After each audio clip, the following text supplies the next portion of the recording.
ہمیشہ قوانین اس وقت سخت ہوتے ہیں یا قانون اس وقت سخت ہوتا ہے جب ہم اس کے اوپر رد عمل نہیں دیتے.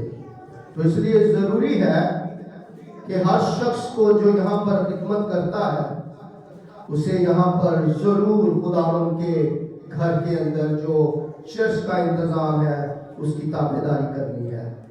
آئے ہم کلام کی طرف چلیں. میرے ساتھ نکالیں بائبل مقدس میں سے لوکا کی معرفت لکھی گئی انجیل اس کا 13 باب اور اس کی 6 آیت سے میں آپ کے درمیان پڑھوں گا.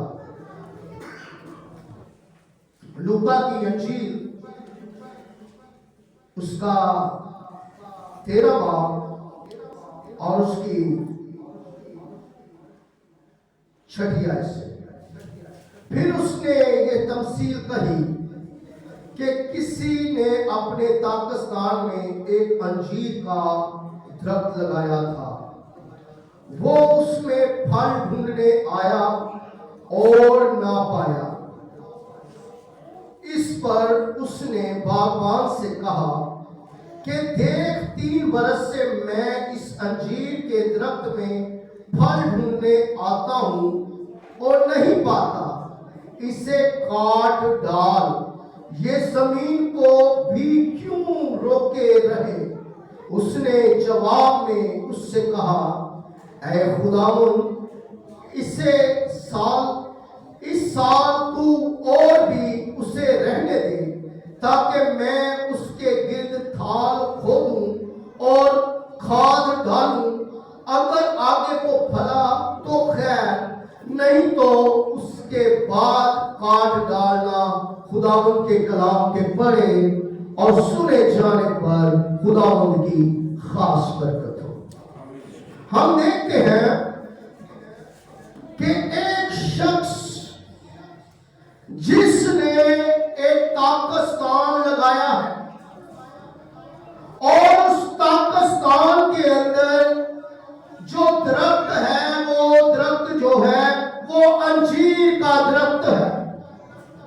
اور اس داغستان کے اندر جو داغستان جس شخص نے لگایا ہے جو اس کا مالک ہے وہ ہر سال اس داغستان کے اندر آتا ہے اور اس کے آنے کا ایک مقصد ہے اور وہ مقصد ہے کہ وہ جو داغستان کے اندر درخت لگے ہوئے ہیں وہ ان پر پھل ڈھونڈنے کے لیے آتا ہے.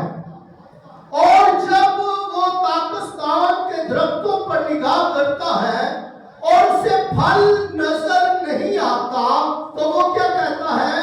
وہ اس داغستان کے باغبان سے مخاطب ہوتا ہے اور کہتا ہے کہ میں 3 برسوں سے اس داغستان کے اندر پھل ڈھونڈنے کے لیے آتا ہوں لیکن مجھے اس داغستان کے درختوں پر اس داغستان کے اندر پھل نہیں ملتا. اور وہ باغبان سے کہتا ہے کہ تو ایسا کر کہ ان درختوں کو کیا کر کاٹ ڈال. یہ کیوں جگہ کو روکے ہوئے ہیں, یہ جگہ کو کیوں گھیرے ہوئے ہیں. اور ہم دیکھتے ہیں یہاں پر باغبان کہتا ہے, ریکویسٹ کرتا ہے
اور ہم نے توبہ کر رکھی ہے، ہم نے بپتسمہ لے رکھا ہے، ہم کلیسیا کی جماعت کا حصہ ہیں، اور بہت سارے یہاں پر ہمیں خادم ملتے ہیں، بہت ساری